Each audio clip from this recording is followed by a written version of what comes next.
내란 우두머리 혐의를 받은 윤석열 전 대통령의 형사 재판, 오전 재판이 지금 끝났고요. 2시 좀 지나서 재판이 속개됩니다.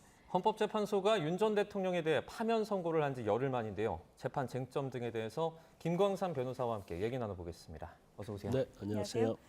오늘 재판 순서대로 좀 정리를 해보면 먼저 이제 재판이 시작되고 검찰 측에서 이제 공소 사실을 쭉 설명을 한 거죠. 네. 일반적으로 형사 재판은요, 이게 오늘 사실은 본 재판이거든요. 공판 준비일이 아니기 때문에 피고인에 대해서 인정 신문을 하고요. 근데 뭐 오늘 뭐 주소에 대해서는 아크로비스타라고 이렇게 얘기를 했다고 그러더라고요. 예. 그런 다음에 검찰에서 공소 사실을 요지를 진술하죠.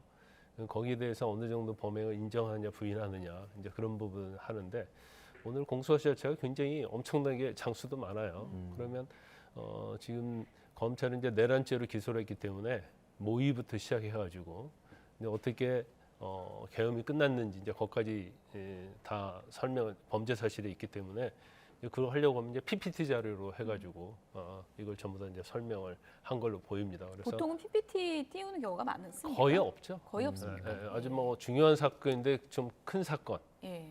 뭐 그런데 공소장이 굉장히 양이 많고 사유제 의무에 집중되고 이제 대형 사건인 경우에는 이제 PPT 자료를 활용하는 경우가 있고 그렇지 않는 경우에는 뭐 그냥 검사 구두로 요지를 진술하는 경우 대부분이죠. 검찰의 공소 사실을 이제 보면 그러니까 뭐 국헌 문란의 목적으로 폭동을 일으켰다라고 이렇게 표현을 했는데 윤 전 대통령은 이에 대해서 정면으로 반박을 했습니다. 그런 적이 없다라고요. 탄핵 심판에서 봤던 약간 구도와 비슷하게 흘러가는 모양새예요. 아니 거의 다 이제 탄핵 심판에 제2의 탄핵 심판 법정처럼 될 거예요. 그런데 탄핵 심판과 다른 점은 일단은 이건 형사 재판이고 탄핵 심판은 뭐 정치 재판이라 볼 수 있거든요. 네. 형사 재판에서 이제 절차 원칙을 다 준수를 해야 합니다. 그러면 일단 검찰에서 제출한 증거, 네. 그다음에 증인의 진술 이런 거에 대해서는 다 부동의를 할 거예요. 본인에게 불리하니까. 예. 그럼 그 증인들이 나와서 이제 법정에서 다 진술을 해야 하는 거예요. 탄핵 심판들은 한 16명 나왔잖아요. 네. 그런데 뭐 한 500몇 명 된다는 거 아닙니까? 그런데 그 중에서 이제 부동의한 증거가 뭔지는 뭐 아직 이제 확실하게 결정이 안 됐기 때문에 네. 부동의한 증인들은 법정에 나와서 다 증언을 해야 하는 거예요. 그럼 이제 시간이 굉장히 많이 걸릴 수밖에 없다 이렇게 볼 수 있어요. 오늘 일단 뭐 2명을 하기로 했는데 순차적으로 뭐 제가 볼 때는 일주일에 한 번 정도 재판이 계속 진행이 될 것이다 이렇게 봅니다. 네. 윤 전 대통령이 오늘 검찰 PPT 자료 하나하나 띄워달라고 하면서 하나하나 반박했다고 하는데 전체적으로 이제 재판 전략을 오늘 보자면 그 탄핵 심판 때처럼 하나하나 모든 것을 적극적으로 반박하겠다 뭐 이런 전략이라고 볼 수 있을까요? 그렇죠. 일단 검찰에서 아마 PPT로 공소사실을 다 진술을 했는데 예. 그러면 이제 PPT가 꺼질 거 아니에요. 그러면 너무 내용이 기니까 네. 일단 PPT를 띄워달라. 그래서 처음부터 지적을 하면서 어떤 점이 잘못됐고 어떤 점이 잘못됐다. 특히 이제 계엄이 뭐 10시 반에 시작해가지고 2-3시간 만에 끝났는데 그 2시간 만에 끝난 내용을 전부 다 이제 공소장에다가 다 이걸 집어넣었다. 그래서 예. 이제 잘못됐다 이제 그런 취지로 얘기를 한 걸로 보여요. 그래서 일단 뭐 변호사도 얘기를 했고요. 또 대통령이 역시 탄핵 심판 때처럼 하나하나 지목을 하면서 이제 뭐가 잘못됐는지에 대해서 본인이 부연 설명하고 이런 식으로 이제 진행이 된 거죠. 윤 전 대통령은 그러니까 계엄 해제 요구가 나오자 바로 이걸 수용했다라고 계속 주장을 하고 있거든요. 이 부분도 검찰 측의 주장과 좀 다른 것 같아요. 근데 뭐 수용했다고 해도 이제 수용 여부는 사후에 일어난 일이거든요. 네. 그래서 검찰에 이제 계엄 해제 요구가 있었기 때문에 네. 계엄 요구 해제 요구에서 해제를 했다 하더라도 그 해제 전까지 어떤 전체 행위가 이게 내란죄에 해당이 되느냐, 비상계엄의 요건에 맞느냐, 국헌문란의 목적이 있었느냐 이제 이런 것들을 형사재판에서 다 심리를 하기 때문에 네. 그 이후에 뭐 즉각적으로 수용했다는 것은 고의를 부인하는 것 같아요. 그러니까 내란이 목적범이거든요. 예. 그 국헌문란 목적도 없었고 네. 그래서 단시간에 이렇게 끝낸 것은 이제 경고성이기 때문에 내란죄에서는 이제 고의가 있어야 하거든요. 나는 그런 고의가 없었다 이런 주장. 그다음에 내란죄 요건에 보면 이제 폭동 요건입니다. 네.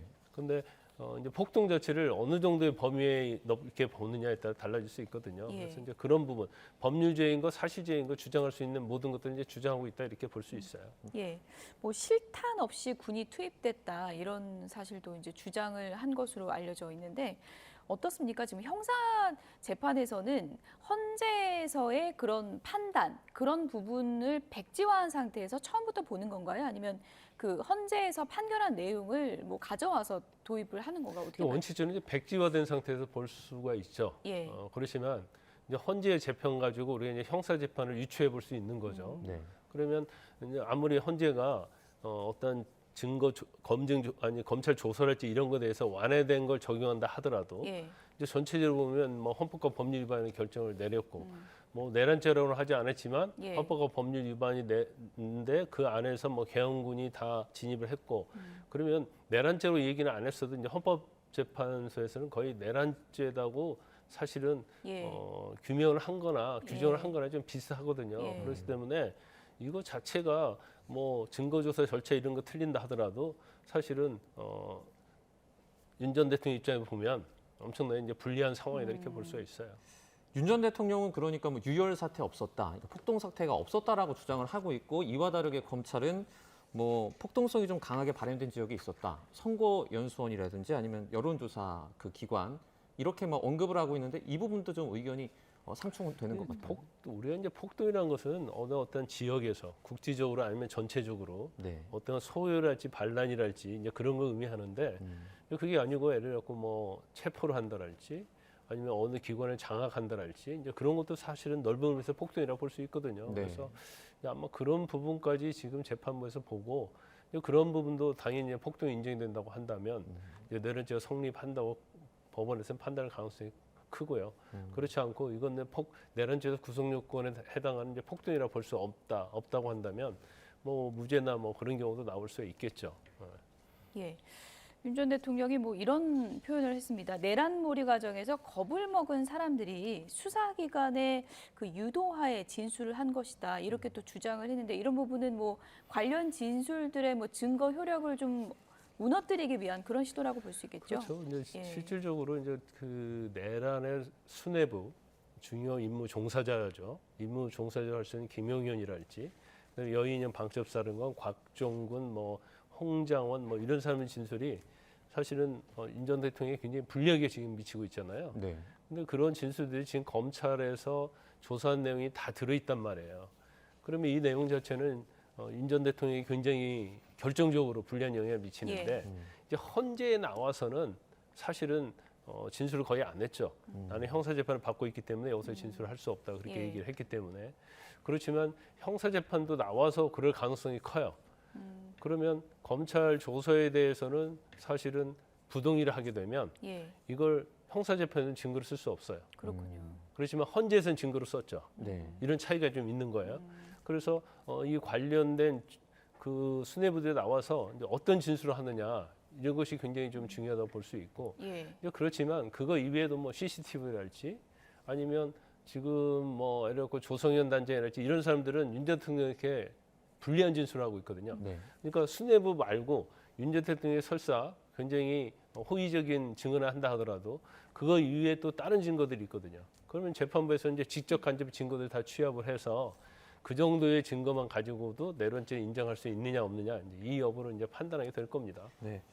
검찰의 진술을 오늘 좀 살펴보면 그러니까 김용현 전 장관의 어떤 재판에서 나왔던 공소 사실과 좀 이렇게 유사하게 좀 진행되고 있는 그런 모습을 볼 수 있거든요. 뭐 재판이 병합될 수도 있고 그렇습니까?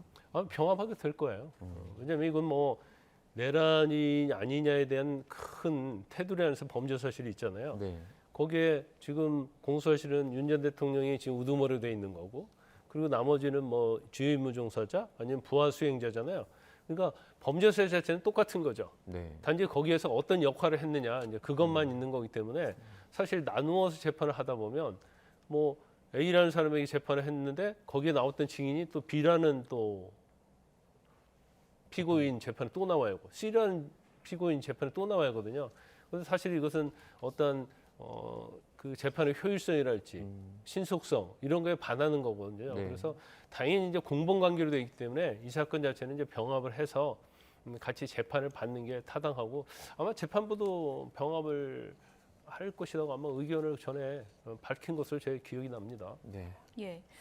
오늘 뭐 조성현 수방사 1 경비단장, 김영기 특수전사령부 제1특전대대장 증인 신문이 이제 예정돼 있는데 오늘 어떤 진술이 나올 거라고 예상해 볼 수 있을까요? 일단 개헌과 관련해서 사실은 체포조 운영 뭐 이제 그런 것들이 굉장히 중요하거든요. 그렇기 때문에 국회를 어떻게 봉쇄하고 장악을 하려고 했느냐랄지 이제 선관위에 관련된 문제랄지 이런 게 관련된 것을 할 거예요. 그래서 여인영 전 방첩사령관이 진술이 좀 어떻게 변화됐는지 어쩐지 모르겠어요. 예. 하지만 이런 사람들이 사실은 지금 조성현 같은 경우는 뭐 지금 단장이잖아요. 수도권 관련해서 단장이기 때문에 수방사 경비단이 이제 곽정군이랄지 이런 사람 연관이 돼 있고 어떤 지시를 받았느냐. 그러면 대통령한테 지시 받지 않다 하더라도 사실은 예를 들어 A라는 위에 상부로부터 지시를 받았다고 하면 그 지시받은 사람으로부터 어떤 지시를 받았냐가 중요할 거고 그러면 그 지시받은 사람이 김용 의원이나 아니면 윤 전 대통령한테 지시를 받았느냐 그 부분을 또 유추해 볼 수도 있기 때문에 중간에 A라는 사령관이 아니 나는 그런 적 없다 하더라도 이제 전체에 보면 지시한 게 인정이 되면 이게 사실은 이 사람의 어떤 증언 자체도 이제 간접적으로 내란죄의 입증의 증거로 채택될 수 있는 상황이죠. 그러니까 국회에서 끌어내라 지시가 언제 누구에게 있었느냐 이 부분에 대한 집중적인 질의가 있겠군요. 오후에. 그렇죠. 그 부분이 이제 어떻게 보면 지금 내란죄에 있어서 굉장히 중요한 부분 중에서 가장 중요한 부분이잖아요. 뭐 선관위도 있지만 국회가 제일 중요한 거예요. 왜냐하면 국회 자체는 해제 요구권을 갖고 있는 거고 또 선관위보다도 국회는 훨씬 더 많은 개헌군을 보냈고 또 경찰을 통해서 봉쇄를 했고 그래서 아마 이제 관련된 증언이 우리가 알지는 못하지만 상당히 특히 중요 임무 종사자만 우리가 거의 알고 있거든요. 그 진술에 대해서. 근데 그 밑에 중요 임무 종사자로부터 지시를 받았던 그런 증인들이 굉장히 많이 나오게 될 겁니다. 오후에 이제 증인 신문이 진행이 될 것 같은데 탄핵 심판에서는 사실 윤 전 대통령이 직접 이렇게 증인에게 뭐 김 전 장관이라든지 직접 이렇게 물어보고 그런 상황도 있지 않았습니까? 형사 재판에서도 어떤 그런 형식의 질문이 가능합니다. 근데 원래 형사 재판에서는 더 보장을 많이 해줘요. 피고인의 방어권이 필요하기 때문에 물론 이제 경우에 따라서 이제 재판부마다 다르는 경우가 있죠. 일단 뭐 변호인이 좀 물어보고요. 그다음에 보충적인 것은 피고인이 물어봐라. 아니면 일반적인 피고인들은 법률 지식이 없기 때문에 변호사에게 어떤 걸 물어봐서 아니 물어봐달라고 부탁을 하면 뭐 변호사가 물어보고 이제 그런 식으로 진행이 되는데 지금 이 사건 자체는 윤 전 대통령이 제일 내용을 잘 알잖아요. 본인이 지금 오늘도 사실은 오전 재판에 있어서도 그냥 공소사실에서 부인하냐 부인하지 않느냐 뭐 그런 건 이제 변호사들이 다 진술을 했을 텐데 본인이 뭐 PPT 띄워달라 하면서 조목조목 다 부인을 했잖아요. 그러면 뭐 이번 증인 신문에서도 아마 처음에는 이제 변호사가 먼저 뭐 반대 신문이나 주신문을 하고 거기에 대해서 윤 대통령이 아마 보충 신문을 할 가능성은 굉장히 농후하다 이렇게 봅니다. 40분간 뭐 입장 표명을 했다고 하는데 그러면 이제 재판에서 이렇게 피고인이 이렇게 40분간 장시간 입장 표명하는 건 또 좀 이례적입니까? 거의 없죠. 변호인 통해서 하는 것이고 또 너무나 입장 표명이 길어지면 서면으로 좀 내달라 이제 그런 경우가 많죠. 근데 뭐 이 사건 자체는 원하는 대한민국의 전 대통령을 처벌하느냐 처벌하지 않느냐 이제 그런 사건이고 또 전 대통령께서 애우의 차원에서도 뭐 할 수 있는 얘기를 다 할 수 있도록 그렇게 배려를 했다 저는 그렇게 봅니다. 당초에는 원래 증인이 오늘 그 최상목 부총리랑 조태열 외교부 장관 신문이 예정돼 있었는데 이게 바뀐 거거든요. 그 이런 식으로 재판이 처음 증인이 설정이 됐는데 중간에 바뀌기도 합니까? 바뀌는 경우도 있는데 그렇게 많지는 않아요. 그리고 아마 뭐 일반 재판에서는 오늘 막 최상목 권한대행이 뭐 나오지 못한다. 그러면 한길 속행을 하거든요. 근데 아마 미리 불출석 사유서를 낼 가능성이 크다고 보거든요. 그러니까 그러면 재판이 공정이 되잖아요. 더구나 오전과 오후로 잡아놨고 오후는 증인 2명을 사실은 증인 심문을 하기로 했는데 그럼 이제 오후 재판이 완전 떠버리기 때문에 아마 그러면 이 사람 둘은 못 나온다고 하니까 그러면 윤 전 대통령 측에서 부동의한 증인 2명을 대신 이제 오늘 부르자고 협의가 됐을 거예요. 그렇게 하자. 그러면 서로 동의를 해서 검찰과 윤 전 대통령이 동의를 해가지고 이제 증인을 어떻게 보면 바꿨다 이렇게 볼 수 있어요. 예. 네.